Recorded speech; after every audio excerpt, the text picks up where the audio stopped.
Good evening, boys and girls. We are getting the steers back over to the planted annual farm field. Plans kind of changed a little bit. This whole year has been, nothing has gone according to plan, so I figured we might as well keep it going. I've got the steers. I let them loose into the back 2.5 acres about an hour ago, just to let them calm down. They've been very high strung.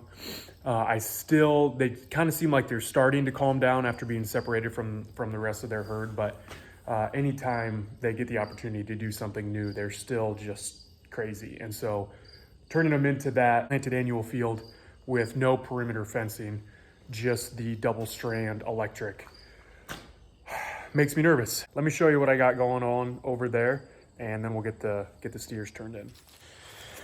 I got my protein cubes and the Ranger ready in case I need to chase these sons of guns down. You may not recall, I had separated the herd. The rest of the herd went up to a leased pasture, and when I pulled the rest of the herd off of here, they had eaten this stuff down. It was down to the ground, and I honestly didn't think I was going to get much regrowth, because at the time I wasn't even happy with the growth that I got originally. These are summer annuals, and they need heat, they need humidity, they need full sun, and truthfully some dry conditions. That's where they thrive, and we just didn't have that. So after I pulled those animals off of this, I planned to terminate it, probably by spraying. I was going to spray, and then I was going to give it a light disc and broadcast seed cereal ryegrass.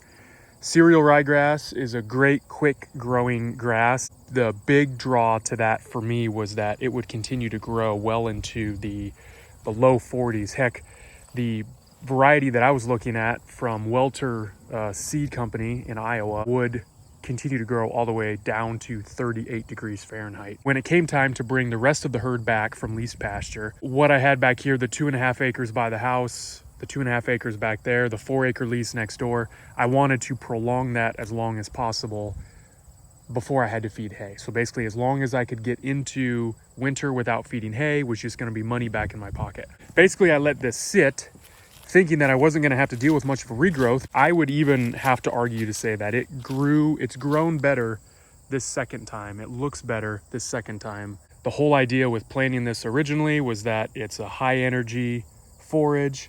I'm finishing out those 2 steers for grass finished beef. Now that has changed, because when I pulled them off of here and had to put them back on cool season forages, and as you can see, we got a lot of foxtail. It almost looks like wheat, but a ton of foxtail over here. I had to choose to supplement them with some sort of high energy grain.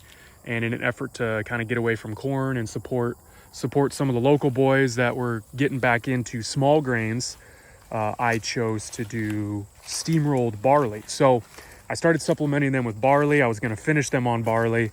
That was their energy source. That was the fat, the intermuscular, marbling, the tenderness, because I just was not confident that finishing them on cool season forages, very poor cool season forages, because again, we started getting into those real high heat days and dry temperatures. It just was not going to be a quality meat product, and I didn't want to butcher these dudes just to realize that they were just gonna have to be all ground into hamburger because they were way too lean. So I'm still gonna supplement with some barley, but the other thing I'm gonna have to really do now is make sure that they're getting enough protein, because you want more energy than protein to put on that intermuscular fat.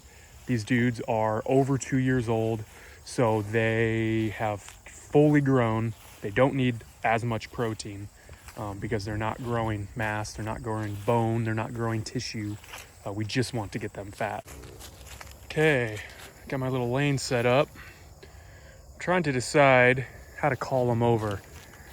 About the first week and a half after they had gotten split up from the herd, I needed to move them, and I did my classic "Hey girls" call, and they lost their mind. I think they legitimately thought that all of a sudden the whole herd was back together or something, because they just took off, kicking up their heels. They busted through some temporary wire fence. It was a nightmare. So I don't know if I can get their attention, but just a hey boys, something different. Come on, boys. Come here, boys. But we'll see. They look like they're calmed down a little bit, so I'm hoping they're not too crazy. Come on, boys. I don't really want to entice them with treats because that's like a last ditch effort. If they escape, they get too crazy excited if they know I got treats. Hey, bud. Come on, bud. Hey, bud. Come on, boys.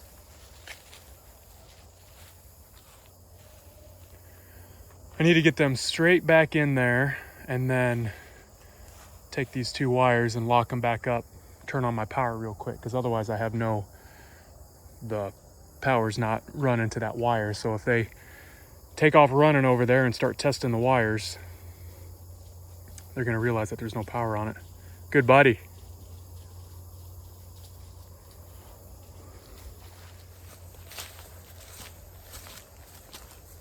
Good buddy. Nice and calm.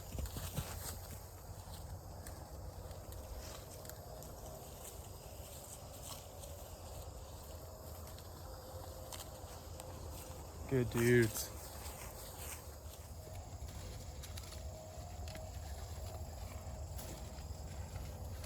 Yeah, good buddy. All right, let me get this wire closed up here.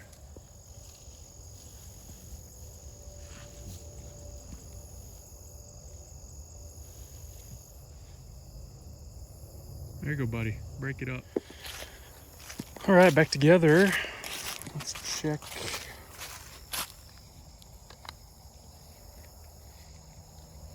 $8,000.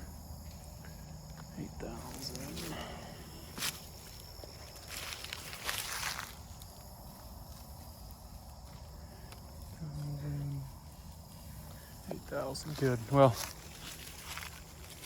calm down, buddy. I got good power, 8,000 kilovolts. But again, the big thing is going to be if those grounding rods, my grounding rods, my charging station is right here. I've got 3 3-foot grounding rods, 6 feet apart. But it's got to electrify the entire perimeter of this thing. So, they end up messing around with the fence way down there on the furthest area from the grounding rods. If I don't have a good ground connection, 8,000 kilovolts ain't gonna do darn, because they're just not gonna feel that zap at all. So fingers crossed, man. I don't think I'm gonna be sleeping very well tonight.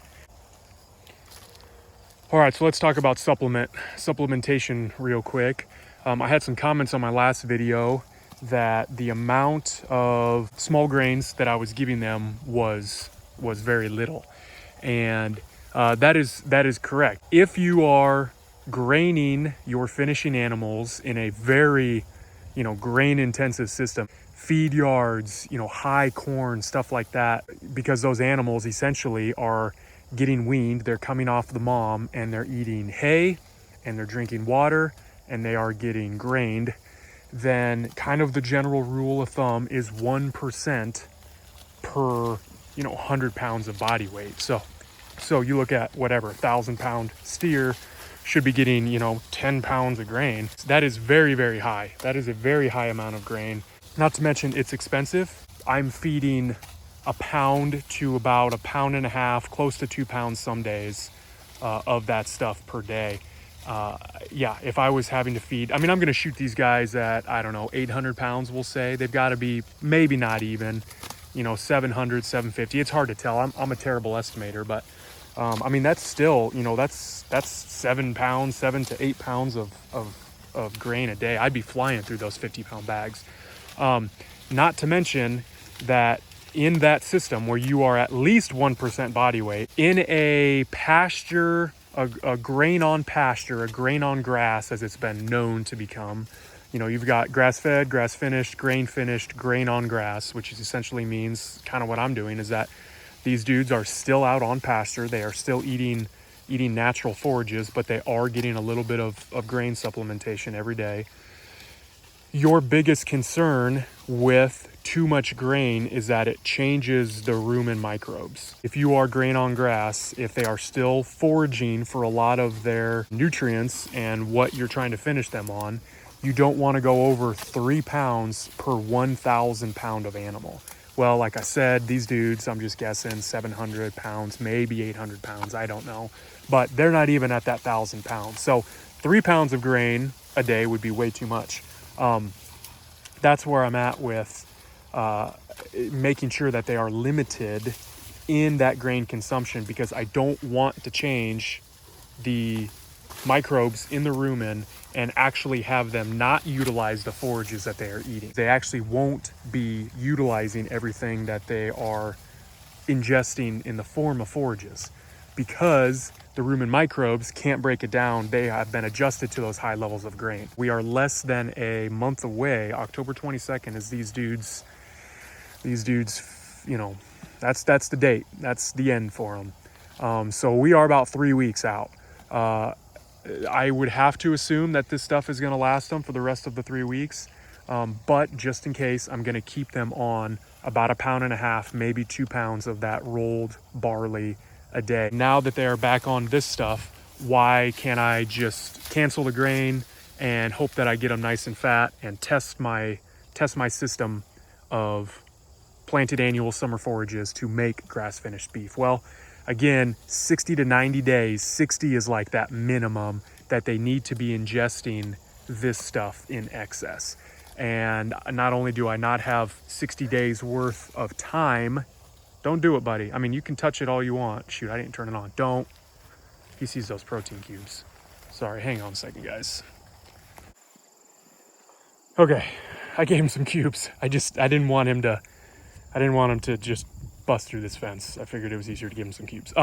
Yeah, not only do I not have 60 days at a minimum before their butcher date, I don't even know if I would have 60 days at a minimum of forages for them to eat. I mean, I love this stuff. I'm glad I planted it. It's awesome that I'm getting to regraze, but it's just not enough to finish the animals if that's what I want to do with it. And if from here on out I decide that finishing on barley, a small amount of barley, grain on grass is the way to go, then that's obviously the direction that my operation will go, simply out of necessity. I don't have a lot of land, you guys know that, and I refuse to tear up permanent perennial pasture that has been perennial pasture since before I was born, just to, you know, plant annuals. So I'm limited in what I can do. All right, guys, that's enough rambling for today. Hopefully, if you guys follow me on Instagram, you'll probably see a handful of these clips on there, and hopefully not a clip of me chasing these two dudes down in the Ranger in the middle of the night after I realized that they got out, or early in the morning. So questions, comments, concerns, sarcastic remarks, you guys know the drill. Leave them down below, and we will talk to you guys later.